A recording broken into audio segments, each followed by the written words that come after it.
प्रभु ईसा मसीह में प्यारे बंधुओं, हमारे पिता ईश्वर और प्रभु ईसा मसीह आप लोगों को अनुग्रह तथा शांति प्रदान करें।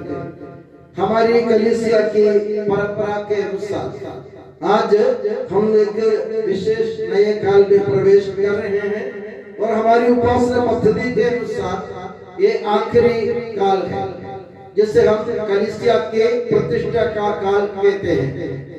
कलीसिया की प्रतिष्ठा काल का मतलब क्या है? मतलब ये है कि प्रभु ईसा मसीह कलीसिया को अपने दुल्हन के रूप में स्वीकार करते हुए उसे अपने पिता ईश्वर के लिए समर्पित करता है। आप प्रभु ईसा मसीह और कलीसिया के बीच में जो संबंध है उसको एक दुल्हा और दुल्हे के संबंध के रूप में बताया गया है। और ईसा मसीह और कलीसिया के संबंध के बारे में हमें जानकारी होनी चाहिए, तो हमें पुराने विधान की तरफ एक बार नजर डालना पड़ेगा। पुराने विधान में आप जानते हैं कि प्रभु ईश्वर ने आदि पिता आदम और आदि माता हेवा को जन्नत में अदन वाटिका में उनका सृजन कर अदन वाटिका में उनको रख दिया, मगर उन्होंने ईश्वर के खिलाफ विद्रोह किया।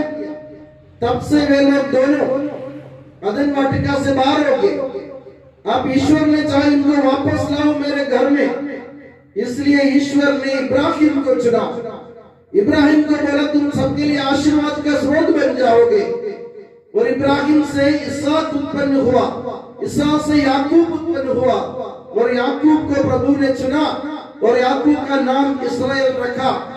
और प्रभु ने याकूब को अपनी प्रजा के रूप में अपनाया और याकूब की जो प्रजा इस्राएल जो कहलाती थी वे मिस्र देश के फिरौन के गुलाम बन गए थे।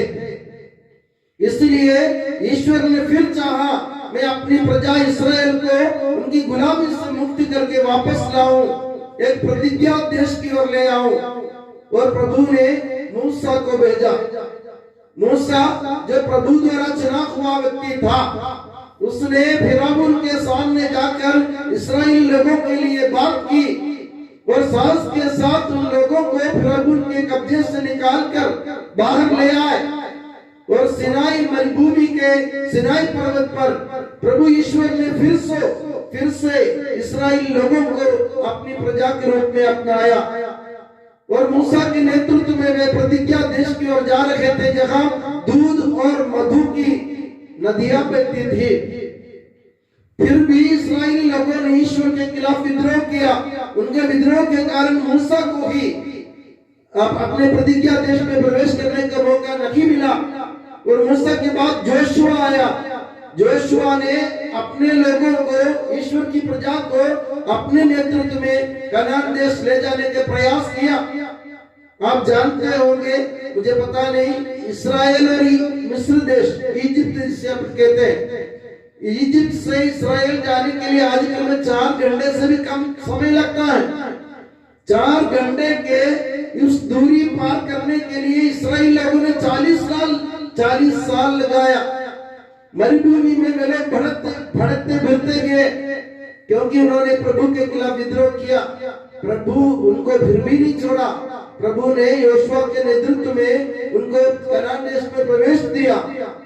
कनान देश में प्रवेश मतलब कनान देश प्रतिज्ञा देश है जहां दूध और मधु की नदियां बहती हैं। वहां जाने के बाद भी इस्राएल की जनता ने ईश्वर के खिलाफ विद्रोह किया।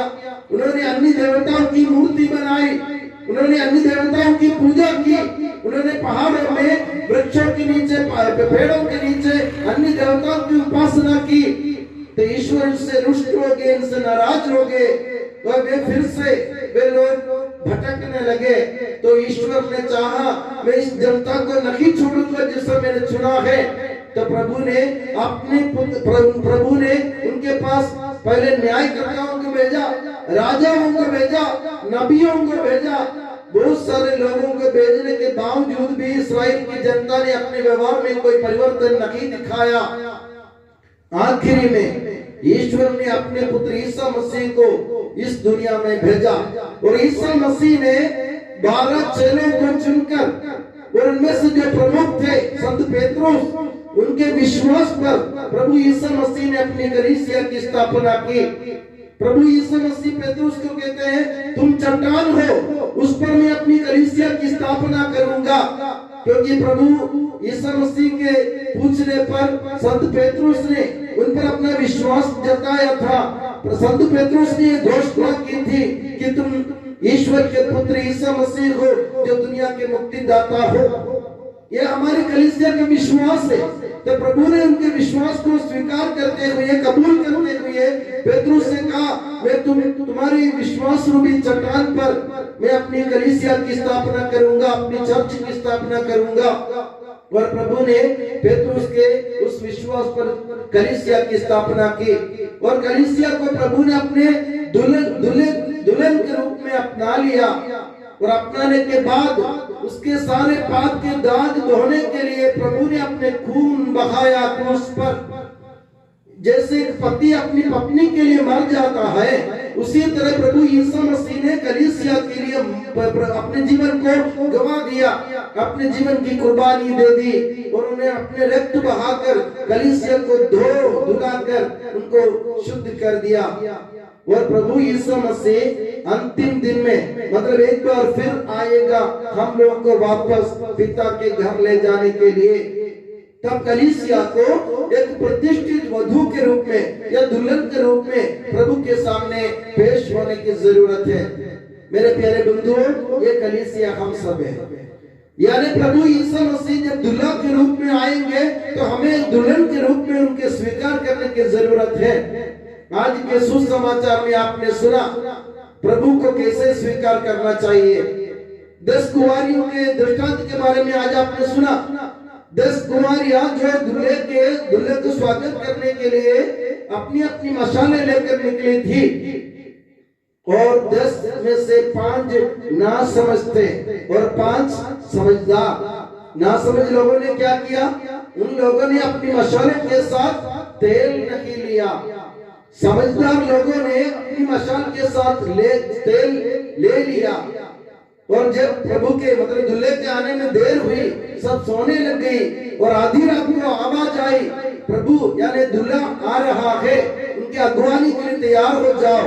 तो ना समझ लोगों के पास तेल नहीं होने के कारण वे अपने मशाल नहीं जला पाए। तो समझदार लोगों से वे कहते हैं कि तुम अपने तेल हमें दे दो। तो वे कहते हैं अगर हम अपना तेल तुमको दे देंगे तो हम दोनों के लिए कम पड़ जाएगा, इसलिए तुम जाओ और खरीदो। और बाइबल में लिखा है वे खरीदने गए और वे वापस आए। इतने में दूल्हा बाकी लोगों के साथ विवाह मंडप में प्रवेश कर चुका था और द्वार बंद हो गया था। मेरे प्यारे बंधु, इसका मतलब क्या है? जैसे मैंने कहा प्रभु यीशु मसीह ने कलीसिया अपने दुल्हन के रूप में अपना लिया। अब हम दुल्हन के रूप में दूल्हा के आने की प्रतीक्षा कर रहे हैं। तो ये जो मशाल जिसके बारे में आज आपने सुना, ये मशाल क्या हो सकता है? मशाल अपना विश्वास है। जो जिस मशाल के बारे में आपने सुना, दीपक क्या है? दीपक हमारा विश्वास में और उस विश्वास है उसमें डाले जाने वाला तेल वो क्या है? विश्वास को अगर जागृत रखना हो, विश्वास को जिंदा रखना हो तो हमें तेल की जरूरत है। कौन सा तेल? वो तेल है पुण्य का तेल, परोपकार का तेल। हमें विश्वास रूपी अपने मशाल को जलाए रखने के लिए हमें अपने जीवन में पुण्य करने की जरूरत है, परोपकार के कार्य करने की जरूरत है, दया दिखाने की जरूरत है, दूसरों पर रहम खाने की जरूरत है या दूसरों पर तरस खाने की जरूरत है। हमें अच्छे अच्छे कार्य करने की जरूरत है। जो अच्छे कार्य हम इस दुनिया में करते हैं ना, वही हमारे लिए तेल बन जाता है। उसी से हमारा विश्वास जागृत होता है, उसी से हमारा विश्वास अक्षुण्ण बना रहता है। इसी से हमारे विश्वास को बुझने से हम बचा सकते हैं। उन 10 कुंवारियों में से 5 ना समझते, उनके पास तेल नहीं था। तेल नहीं होने का मतलब था उनके जीवन में कोई पुण्य का कार्य नहीं किया था उन लोगों ने। उन लोगों ने प्रभु के लिए या अपनी प्रजा के लिए कुछ भी नहीं किया था। वे सब आलसी हो गए थे, वे इस दुनिया में बिंदास जीवन बिता रहे थे, उनके दूसरों के बारे में कोई परवाह नहीं थी। मगर समझदार लोगों ने अपनी मशालों के साथ तेल ले लिया। मतलब क्या है, उन्होंने अपने जीवन में पुण्य का कार्य किया, उन्होंने पुण्य कमाया, यानी ईश्वर की प्रजा के लिए, अपने भाई बहनों के लिए उन्होंने अपने जीवन को खर्च कर दिया। और आखिर में नासमझ लोग कुंवारियां समझदार कुंवारियों से कहती है हमें तेल दे दो, तो वे कहते हैं अगर हम अपना तेल दे देंगे तो हम दोनों के लिए कम पड़ जाएगा। इसका मतलब क्या है मेरे प्यारे बंधु? इसका मतलब ये है हम अपने जो पुण्य है, जो पुण्य मैंने कमाया है, मैं वो किसी के साथ बांट नहीं सकता हूँ। अगर तुम्हें मुक्ति पाने की जरूरत हो, तुम्हें खुद पुण्य कमाने की जरूरत है। फादर साहिल के पुण्य कमाने से आप लोग पुण्य के भागी नहीं बनेंगे।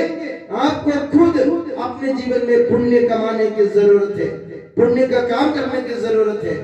आपको दया दिखाने की जरूरत है, करुणा दिखाने की जरूरत है, दूसरों से प्रेम करने की जरूरत है। ये सब आप खुद ही करेंगे, मैं आपके लिए नहीं कर सकता हूँ, ना तो यीशु मसीह आपके लिए कर सकते हैं। तो मेरे प्यारे बंधुओं, आज कलीसिया माता हमको ये चेतावनी देती है। कलीसिया प्रभु की दुल्हन के रूप में इस दुनिया में है अभी भी, हम सभी कलीसिया। तो ये कलीसिया को अपने दुल्हा यीशु मसीह को आखिरी दिन में, अंतिम दिन में स्वीकार करने की, उनके स्वागत करने की जरूरत है। इसलिए हमें जागरूक होने की जरूरत है, हमें जागते रहने की जरूरत है। हम सोए ना रहे, हम सोते ना रहे, और हमें ना सोचे कि प्रभु के आने में देर होगी इसलिए हम सोए नहीं।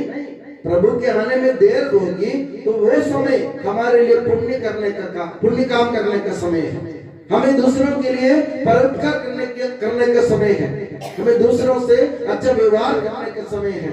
इसलिए मेरे प्यारे बंधुओं, हम जो कलीसिया रूपी, हम जो कलीसिया है प्रभु यीशु मसीह के, प्रभु यीशु मसीह हमको दुल्हन के रूप में अपना कर अपने पिता के पास ले जाने के लिए एक दिन जरूर आएगा। प्रभु दोबारा आएगा, क्योंकि प्रभु अपने पुनरुत्थान के बाद स्वर्ग जाने से पहले अपने शिष्यों को एक ही वादा किया था। वो वादा क्या आप जानते हैं? मेरे पिता के घर बहुत सारे निवास स्थान है, मैं वहां जाकर तुम्हारे लिए स्थान का प्रबंध करने के बाद फिर आऊंगा और मैं तुम्हें अपने पिता के पास ले जाऊंगा। मेरे प्यारे बंधुओं, जैसे मैंने कहा ना, अपना असली घर का स्वर्ग है, और हम जो कलीसिया के रूप में इस दुनिया में अभी तक खड़े हैं, हमें अपने पिता के घर यीशु मसीह के साथ जाने की जरूरत है, एक दुल्हन की तरह। और प्रभु यीशु मसीह को ईश्वर ने दुल्हन के रूप में भेजा ताकि वो हमारे साथ अच्छा व्यवहार करे। जैसे दूल्हा और दुल्हन के बीच में जैसे गहरा संबंध है, वैसे प्रभु यीशु मसीह और हमारे बीच में गहरा संबंध है। और उस संबंध को बनाए रखना और अपने विश्वास को बनाए रखना, तो हमें पुण्य करने की जरूरत है। इसलिए अपने विश्वास रूपी मशाल को बुझने से बचाने के लिए हमें पुण्य रूपी तेल की जरूरत है। तो इस दुनिया में जब तक हम रहे, हम पुण्य का कार्य करने की सोचे। पुण्य का कार्य करना कोई आसान काम नहीं है। मैं आपको सचेत कर चुका हूँ, आज भी आपको ये बोल रहा हूँ, अगर आप पुण्य करने के सोचते, ये कोई आसानी बात नहीं है। मेरा खुद का अनुभव है, पुण्य करने के बाद या परोपकार करने के बाद मुझे कितना झेलना पड़ा था, अभी भी झेल रहा हूँ। फिर भी पुण्य करने का मौका आया, किसी का परोपकार करने का मौका आया, किसी के ऊपर दया दिखाने का मौका आया, या किसी पर करुणा दिखाने का मौका आया, या किसी की मदद करने का मौका आया, तो मैं कभी पीछे नहीं हटता हूँ। इसलिए नहीं हटता हूँ, मैं अपने विश्वास रूपी मशाल को जिंदा रखना चाहता हूँ प्रभु के आने तक। तो मेरे प्यारे बंधुओं, धन कमाना नहीं, पुण्य कमाना सीखो। प्रभु यीशु मसीह हमसे यही चाहते हैं। तो आज प्रभु से या प्रभु के सामने, माता मरियम के सामने, कलीसिया के सामने, प्रभु ईश्वर के सामने हम ये बखान करें कि जब तक हम इस दुनिया में जिंदा रहें, तब तक हम अपने विश्वास रूपी मशाल को पुण्य रूपी तेलों से जिंदा रखेंगे, उसे बुझने से बचाएंगे।